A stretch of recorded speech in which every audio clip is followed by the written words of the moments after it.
മേടം, ഇടവം, മിഥുനം എന്നീ 3 രാശിക്കാർക്ക് ജൂലൈ മാസം 5-ാം തീയതി വരെയുള്ള ഒരു ഫലമാണ് ഞാനിവിടെ പറയുന്നത്. തീർച്ചയായിട്ടും വളരെയധികം നല്ല രീതിക്ക് മുന്നിലേക്ക് പോകാനൊക്കെ കഴിയുന്ന ഒരു സാഹചര്യമാണ്. തിരിച്ചറിഞ്ഞ് പോയാൽ വളരെയധികം ശുഭകരമായ കാലഘട്ടത്തിലൂടെ സഞ്ചരിക്കാനായിട്ട് കഴിയുമെന്നുള്ളത് ഒരു തിരിച്ചറിവ് മാത്രമാണ് ഞാൻ തരുന്നത്. അതുകൊണ്ട് തന്നെ എല്ലാവർക്കും ആ ഒരു ഫലം ലഭിക്കുമോ എന്ന് ചോദിച്ചാൽ, അവനവൻ ചിന്തിക്കുന്ന വഴികളിലൂടെ സഞ്ചരിച്ചു പോകുന്നത് ശ്രദ്ധാപൂർവം ആകണമെന്ന് മാത്രം. മേടം രാശിക്കാർക്ക് കുടുംബപരമായ അന്തരീക്ഷത്തിൽ ഒരു സന്തോഷമൊക്കെ പ്രദാനം ചെയ്യുന്ന ഒരു സാഹചര്യമൊക്കെ വരും. പക്ഷേ ഒരല്പം പണച്ചെലവ്, വരുന്ന പണം വളരെയധികം ഇരട്ടിയായിട്ട് ചിലവായി പോകുന്ന ഒരു സാഹചര്യം ഇവിടെ ക്രിയേറ്റഡ് ആകുന്ന ഒരു സമയമാണ്. അതുകൊണ്ട് തന്നെ സമ്പത്തുപരമായ രീതിയിൽ ഒരല്പം ജാഗ്രതാപൂർവ്വം, കാരണം നാളെ അത് ലഭിക്കില്ല എന്ന ചിന്തയോടുകൂടി മുന്നിലേക്ക് കരുതലോടുകൂടി പണം, അനാവശ്യ ചിലവുകളൊന്നും ചെയ്യാനുള്ള ഒരു സാഹചര്യത്തെ ക്രിയേറ്റ് ചെയ്യരുത്. രണ്ടാമത്തെ കാര്യം എന്താണെന്ന് വെച്ചാൽ, ഇപ്പോൾ കോടതി കേസ് വഴക്കുകളോ അല്ലെങ്കിൽ തൊഴിൽപരമായ രീതിയിലോ എന്തെങ്കിലും സ്ഥാപനങ്ങളിലൊക്കെ ബുദ്ധിമുട്ടുകളൊക്കെ ഉണ്ട് എങ്കിൽ തീർച്ചയായിട്ടും ഒരല്പം ജാഗ്രത പുലർത്തണം. കാരണം ഈ ഒരു കാലഘട്ടത്തിൽ നിങ്ങൾക്ക് അത്തരം പ്രശ്നങ്ങൾ കുറച്ചുകൂടി അധികരിച്ചു വരുന്ന ഒരു സമയമായിരിക്കും. അതുകൊണ്ട് മുൻദേഷ്യം, എടുത്തുചാട്ടം, എനിക്കറിയാമെന്ന ഭാവമൊന്നും അവിടെ കാട്ടരുത്. ഇപ്പോൾ പങ്കാളിത്തപരമായ രീതിയിൽ എന്തെങ്കിലുമൊക്കെ ബിസിനസ്സോ തൊഴിലോ ഒക്കെ ചെയ്യാനൊക്കെ ആഗ്രഹമുള്ള വ്യക്തികളാണെങ്കിൽ ഒരിക്കൽ കൂടി അല്ലെങ്കിൽ 2 വട്ടം ആലോചിച്ച് ചിന്തിച്ച് അത് ശരിയാകുമോ, അത് പോയാൽ കാശ് സംബന്ധപ്പെട്ട ഇടത്തോ അല്ലെങ്കിൽ മറ്റേതെങ്കിലും രീതിയിൽ വ്യക്തിപരമായ രീതിയിൽ പ്രശ്നങ്ങൾ ഉണ്ടാകുമോ എന്നൊക്കെ നല്ല രീതിക്ക് അനലൈസ് ചെയ്യണം. അതുമല്ല, ആ ഒരു വർക്കുമായി ബന്ധപ്പെട്ട് ഒരുപാട് പ്രവർത്തനങ്ങൾ നടത്തിയതിന് ശേഷം മാത്രം, പഠനങ്ങൾ നടത്തിയതിന് ശേഷം മാത്രമേ അത്തരം പ്രോസസ്സുകളിലേക്ക് ഇറങ്ങാവൂ.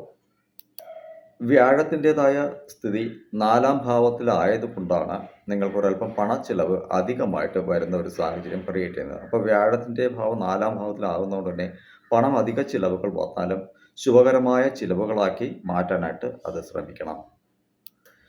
ശനീശ്വരൻ 12-ാം ഭാവത്തിലായതുകൊണ്ട് തന്നെയാണ് നിങ്ങൾക്ക് ഈ തൊഴിൽപരമായ രീതിയിലും സമ്പത്തുപരമായ രീതിയിലും അല്ലെങ്കിൽ കോടതി കേസ് വഴക്കുകൾ എന്തെങ്കിലുമൊക്കെ ഉണ്ടെങ്കിലും ആ പ്രശ്നങ്ങൾ, നേരത്തെയുള്ള പ്രശ്നങ്ങളെ കുറച്ചുകൂടി അധികരിക്കുന്ന ഒരു സാഹചര്യത്തെ ക്രിയേറ്റ് ചെയ്യുന്നത്. അപ്പോൾ ഇവിടെ മനസ്സ് വല്ലാത്ത രീതിയിൽ കലുഷിതമായി പോകുന്ന ഒരു സാഹചര്യം ഉണ്ടാകും. അതിനെക്കുറിച്ച് ആവശ്യമില്ലാതെ ചിന്തിച്ച് വറീഡ് ആവാതെ ഇരിക്കുന്നത് വളരെയധികം നന്നായിരിക്കും. അപ്പോൾ ഈ ഒരു സമയം, അതായത് ഈ ജൂലൈ 5-ാം തീയതി വരെ വളരെയധികം ശ്രദ്ധാപൂർവം കാര്യങ്ങളെ കൈകാര്യം ചെയ്താൽ നമുക്ക് പ്രശ്നങ്ങളിൽ നിന്നും വിടുതൽ നേടാനായിട്ട് കഴിയും. കർമ്മ എന്ന് പറയുന്നത് അനുഭവിച്ച് തീർത്തേ മതിയാകും. അപ്പോൾ നമ്മൾ വേഗത കൂട്ടി പലതും ചിന്തിക്കുകയോ പ്രവർത്തിക്കുകയോ വാവിട്ട വാക്കുകളൊക്കെ പ്രയോഗിക്കുകയോ ചെയ്താൽ അത് നിങ്ങൾക്ക് തന്നെ വിനയം ഉണ്ടാക്കി വയ്ക്കുന്നതിന് തുല്യമായിരിക്കും. അത് ഒഴിവാക്കുക. ഇടവം രാശിക്കാർക്ക് ജൂലൈ മാസം 5-ാം തീയതി വരെ ഉള്ള ഒരു പ്രവചനമാണ്. അത് എല്ലാവർക്കും തന്നെ അത് ഫലം ആകണമെന്നൊന്നുമില്ല. എന്നാലും ഒരു തിരിച്ചറിവ് നിങ്ങൾക്ക് ലഭിക്കും. വ്യാഴം നിങ്ങളുടെ രാശിക്ക് 3-ാം ഭാവത്തിലായതുകൊണ്ട് തന്നെ പണം സംബന്ധിച്ച കാര്യത്തിൽ വളരെയധികം സൂക്ഷ്മത വേണം. കുടുംബപരമായ അന്തരീക്ഷത്തിലും അതുപോലെ തന്നെ കുടുംബത്തിൽ മറ്റുള്ള നല്ല കാര്യങ്ങളൊക്കെ നടക്കാനുള്ള സാഹചര്യങ്ങളൊക്കെ ഉണ്ട് എങ്കിൽ പണം ഒരല്പം ധാരാളം ചിലവാകുന്ന ഒരു സാഹചര്യമാണ്. ശുഭകരമായ ചിലവുകളാണെങ്കിലും നിങ്ങളുടെ വരുമാനത്തിന് അനുസൃതമായിട്ട് മാത്രം അത് ചിലവാക്കാൻ ശ്രമിക്കുക. കാരണം നാളെ കിട്ടുമെന്ന രീതിയിൽ കടം വാങ്ങിയൊന്നും പ്രോസസ്സ് ചെയ്യാതിരിക്കുന്നത് നന്നായിരിക്കും. സ്വന്തമായ സുഖ സൗകര്യങ്ങൾക്കൊക്കെ വേണ്ടിയിട്ട് നമ്മൾ എന്തെങ്കിലും രീതിയിൽ പണമൊക്കെ ചിലവാക്കുകയാണെങ്കിൽ അത് പിന്നീട് അത് നിങ്ങൾക്ക് തന്നെ വിനയായിട്ട് വരും. അതുകൊണ്ട് പണം ജാഗ്രതാപൂർവ്വം തന്നെ കൈകാര്യം ചെയ്യണം. അതുപോലെ അസമയങ്ങളിലൊക്കെ വണ്ടി വാഹനങ്ങളൊക്കെ ഉപയോഗിക്കുന്നവരൊക്കെ വളരെ ശ്രദ്ധാപൂർവം വേഗത കുറച്ചൊക്കെ വാഹനങ്ങളൊക്കെ ഓടിക്കാനൊക്കെ ശ്രമിക്കുക. കാരണം എന്ന് വെച്ചാൽ നിങ്ങളുടേതായ ആ ഒരു പ്രോസസ്സ് വളരെയധികം വേഗം കൂടുകയും എനിക്ക് എന്തൊക്കെയോ നേടാനുണ്ടെന്നുള്ള ചിന്താഗതി വരികയും അത് നിങ്ങൾക്ക് ബുദ്ധിമുട്ടുണ്ടാക്കുന്ന സാഹചര്യങ്ങൾ വരും. ഇത് മാതാപിതാക്കൾക്ക് ദുഃഖമുണ്ടാക്കുന്ന രീതിയിലും വരും. ആരോഗ്യപരമായ കാര്യങ്ങളിൽ വളരെയധികം ശ്രദ്ധ വേണമെന്ന് ഓർമ്മപ്പെടുത്തുകയാണ്. അതുകൊണ്ട് തന്നെ ജങ്ക് ഫുഡൊക്കെ കഴിക്കുന്നതൊക്കെ സൂക്ഷിക്കുക. വളരെയധികം നിങ്ങൾക്ക് പ്രിയമുള്ള, അതായത് പാനീയങ്ങളൊക്കെ കഴിക്കുമ്പോൾ ഒരല്പം ജാഗ്രതാപൂർവ്വം കരുതലോടെ, അതായത് ഒരു 40 ഏജിന് മുകളിലുള്ളവരൊക്കെ ഒരല്പം കൂടി ശ്രദ്ധിക്കണം. കാരണം ഷുഗറിൻ്റെതായ അസുഖങ്ങളൊക്കെ ഉണ്ടെങ്കിൽ അത് കുറച്ചുകൂടി അധികരിച്ച് വരുന്ന ഒരു സമയം, ഞരമ്പുകൾ സംബന്ധപ്പെട്ട ഇടങ്ങളിൽ നിങ്ങൾക്ക് പ്രശ്നങ്ങളൊക്കെ വരുന്ന ഒരു കാലഘട്ടമായിട്ട് കണക്കാക്കപ്പെടുന്നു ഈ ഇടവം രാശിക്കാർക്ക്. പഠിക്കുന്ന കുട്ടികൾക്കൊക്കെ ഒരല്പം മികച്ച സമയമാണ്.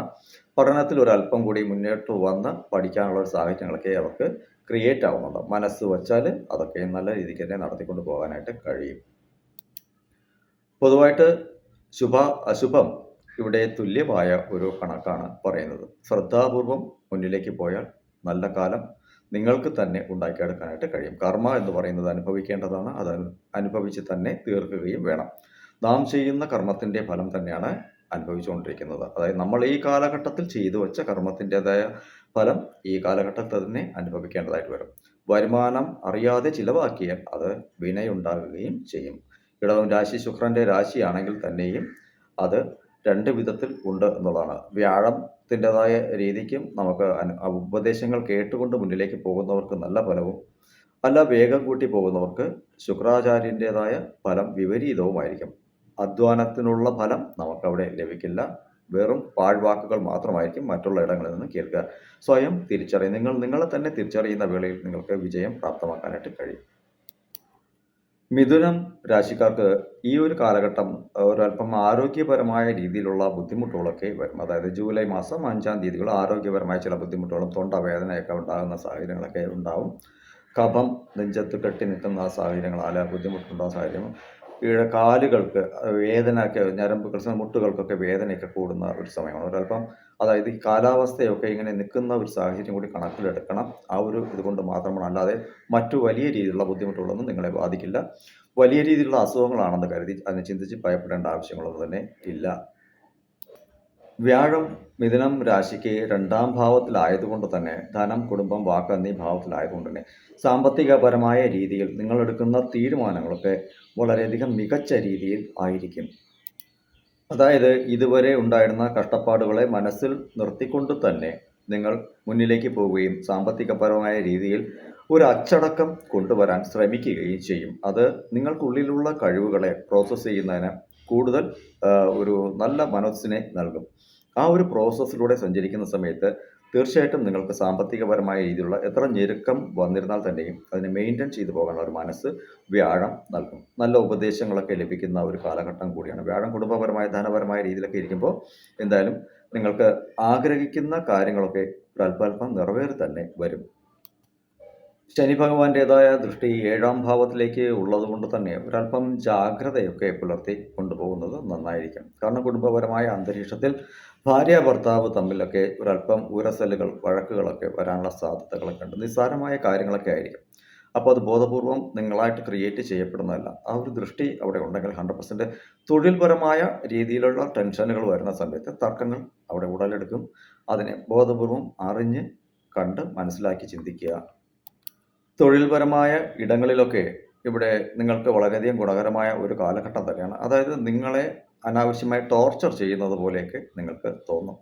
അത് നിങ്ങളുടേതായ കഴിവിനെ എൻകറേജ് ചെയ്യുന്ന ഒരു പ്രോസസ്സായിട്ട് കണക്കാക്കിയാൽ മാത്രം മതി. കാരണം നിങ്ങൾ എത്രത്തോളം എഫർട്ട് കൊടുത്ത് ഓരോ കാര്യങ്ങൾ ചെയ്യുന്നുവോ അതിൻ്റേതായ പ്രതിഫലം നാളത്തേക്ക് കരുതി വയ്ക്കപ്പെടുന്നു എന്നുള്ളതാണ് നിങ്ങൾക്ക് വേണ്ടിയിട്ട്. നിങ്ങൾ അറിയാതെ ആ പ്രോസസ്സ് അവിടെ നടക്കുകയും മികച്ച മുന്നേറ്റത്തിനുള്ള വഴികൾ ആ ഒരു രീതിയിൽ തുറക്കപ്പെടുകയും ചെയ്യുന്നു. അതുകൊണ്ട് തൊഴിലിടങ്ങളിൽ വാക്കുവാദങ്ങൾക്ക് പോകാതിരിക്കണം.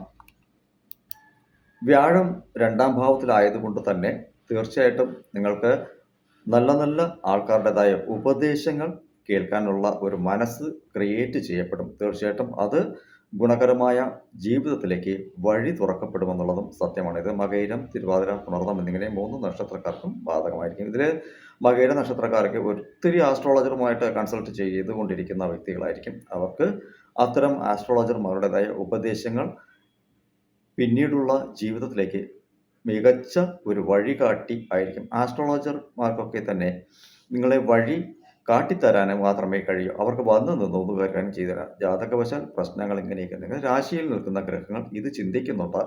ദയവായി അതിനെ ഫോളോ ചെയ്യണമോ ചെയ്യേണ്ടതെന്ന് നിങ്ങളാണ് തീരുമാനമെടുക്കേണ്ടതെന്ന് അവർ വഴി കാട്ടിത്തരും. അത്രമാത്രം. അതിലെ കൂടെ പോകണമോ വേണ്ടയോ എന്ന് ചിന്തിക്കേണ്ടത് നിങ്ങളാണ്. പൊതുവായിട്ട് പറയുമ്പോൾ ഇവിടെ കുരുക്ഷേത്ര യുദ്ധസമയത്ത് അർജുനൻ ചോദിച്ച ഒരു ചോദ്യമുണ്ട്. ഈ ഒരു പ്രശ്നം ഇതോടുകൂടി കഴിയുമോ എന്ന് ഭഗവാനോട് ചോദിച്ചപ്പോൾ ഭഗവാൻ പറഞ്ഞ വാക്ക് ഒന്നേ ഉള്ളൂ, ഒരിക്കലുമില്ല, ഇത് കാലാകാലങ്ങളിൽ സംഭവിച്ചുകൊണ്ട് തന്നെ ഇരിക്കുമെന്നാണ്. അതായത് ഈ പ്രശ്നങ്ങൾ ഏതൊരു പ്രശ്നവും ഒരിടത്ത് അവസാനിക്കുന്നില്ല, പുതിയത് ആവർത്തനമായിക്കൊണ്ട് തന്നെ ഇരിക്കും. സംഭവാമി യുഗേ യുഗേ എന്ന് ഭഗവാൻ ഒറ്റ വാക്കിൽ പറഞ്ഞു നിർത്തിയാണ്. ഈ കാലത്തിലും അത് തന്നെയല്ലേ, കലിയുഗത്തിൽ ധാരാളം പ്രശ്നങ്ങളെ തരണം ചെയ്ത് തന്നെ വേണം. അത് എങ്ങനെ വേണം വേണ്ട എന്ന് ചിന്തിക്കേണ്ടത് നമ്മളാണ്. നമ്മുടെ കർമ്മ നമ്മൾ തന്നെയാണ് അനുഭവിച്ച് തീർക്കേണ്ടതും. നമ്മൾ ഈ കാലഘട്ടത്തിൽ ചെയ്തു വച്ചത് എന്തൊക്കെയാണോ അതിൻ്റെ ഫലം മുഴുവൻ അനുഭവിച്ചേ മതിയാവും.